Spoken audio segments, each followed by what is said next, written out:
Hello दोस्तों, इस video में हम भारत के प्रमुख व्यक्ति एवं उनके समाधि स्थल के बारे में जानेंगे। हम भारत के महापुरुषों और उनके समाधि स्थलों के नाम जानेंगे। तो सबसे पहले बात करें जवाहरलाल नेहरू की, तो जवाहरलाल नेहरू के समाधि स्थल का नाम है शांतिवन।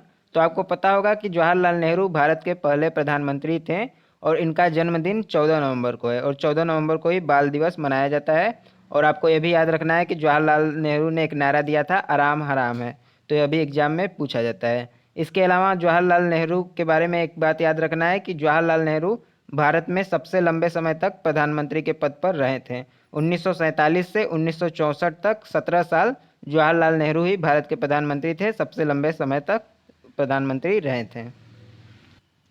अगले हैं लाल बहादुर शास्त्री। तो लाल बहादुर शास्त्री भारत के दूसरे प्रधानमंत्री थे और ये एकमात्र पीएम ऐसे थे जिनकी मृत्यु विदेश में हुई थी। तो ये भी आप ध्यान रखिएगा। इनकी मृत्यु ताशकंद में हुई थी और वर्तमान में ताशकंद उज्बेकिस्तान की राजधानी है। लेकिन उस समय ताशकंद और उज्बेकिस्तान ये सब सोवियत संघ का हिस्सा थे। तो आपको मालूम होगा कि रूस 1991 में 15 भागों में टूट गया और उस समय उज्बेकिस्तान रूस से अलग हो गया। लेकिन जब लाल बहादुर शास्त्री जी की मृत्यु हुई थी तो उस समय यह रूस में ही था। तो इसके बाद एक बात और याद रखिएगा कि लाल बहादुर शास्त्री के ही शासनकाल में 1965 में भारत पाकिस्तान का युद्ध हुआ था और 1966 में सूखा पड़ा था। तो उसी समय इन्होंने नारा दिया था, जय जवान और जय किसान का। तो 1947 से 1964 तक जवाहरलाल नेहरू प्रधानमंत्री रहे थे। फिर उसके बाद 64 से 66 तक लाल बहादुर शास्त्री प्रधानमंत्री रहे थे। तो लाल बहादुर शास्त्री के समाधि स्थल का नाम है विजय घाट। अगले हैं गुलजारी लाल नंदा। तो गुलजारी लाल नंदा के समाधि स्थल का नाम है नारायण घाट। तो गुलजारी लाल नंदा भारत के 2 बार कार्यवाहक प्रधानमंत्री बनाए गए थे। एक बार जवाहरलाल नेहरू के मृत्यु के बाद और एक बार लाल बहादुर शास्त्री जी के मृत्यु के बाद गुलजारी लाल नंदा भारत के कार्यवाहक प्रधानमंत्री बने थे। अगली हैं श्रीमती इंदिरा गांधी। तो इनके समाधि स्थल का नाम है शक्ति स्थल। तो इंदिरा गांधी के बारे में आपको एक बात याद रखना है कि ये भारत की प्रथम महिला प्रधानमंत्री थी और अब तक की एकमात्र महिला प्रधानमंत्री यही थी।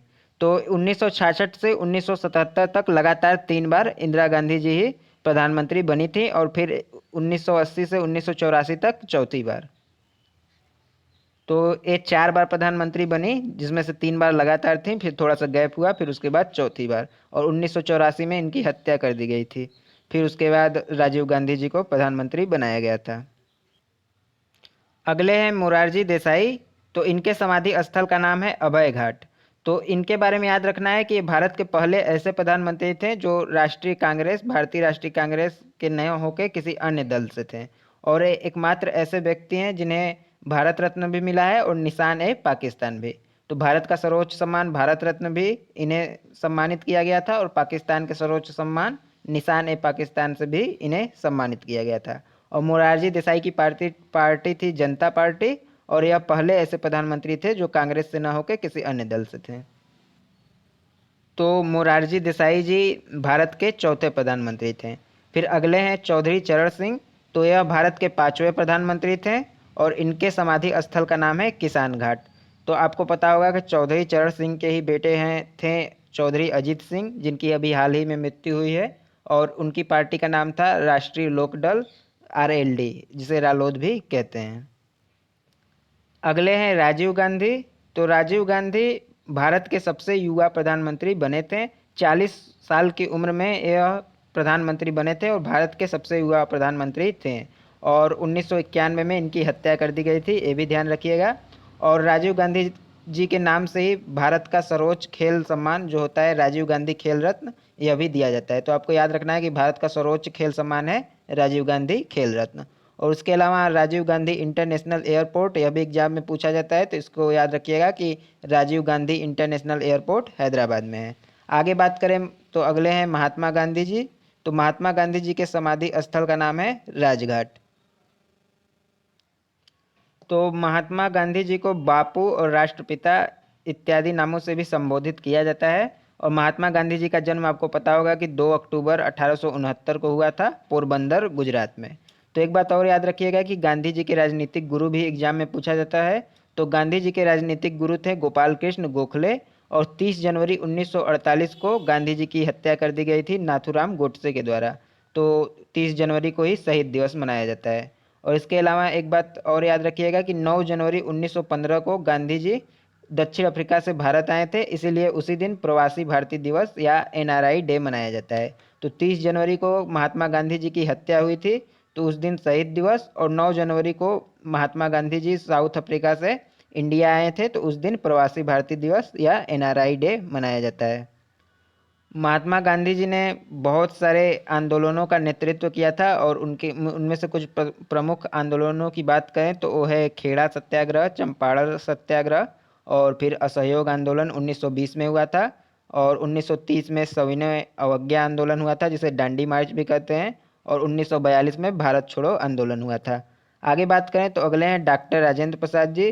तो इनके समाधि स्थल का नाम है महाप्रयाण।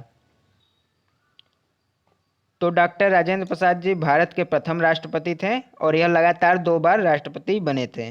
तो एक बात और याद रखिएगा कि संविधान सभा के अध्यक्ष भी डॉक्टर राजेंद्र प्रसाद जी ही थे, और गांधी जी से इनकी मुलाकात चंपारण सत्याग्रह में हुई थी 1917 में।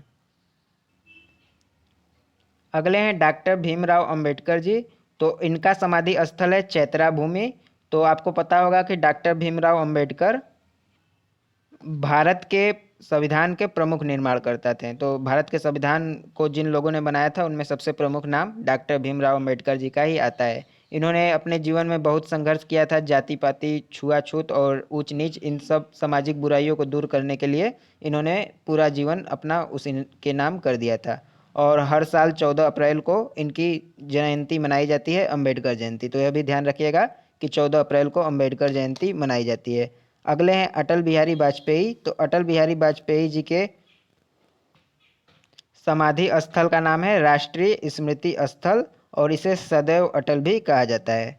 तो अटल बिहारी वाजपेयी के बारे में यह बात ध्यान रखिएगा कि यह भारत के पहले ऐसे प्रधानमंत्री थे जिन्होंने अपना 5 साल पूरा किया गैर कांग्रेसी प्रधानमंत्री, मतलब कांग्रेस पार्टी से न होकर पहले प्रधानमंत्री थे जिन्होंने 5 वर्ष का कार्यकाल पूरा किया था। यह बीजेपी से थे, और इन्होंने 1999 से 2004 तक अपने 5 साल पूरे किए थे।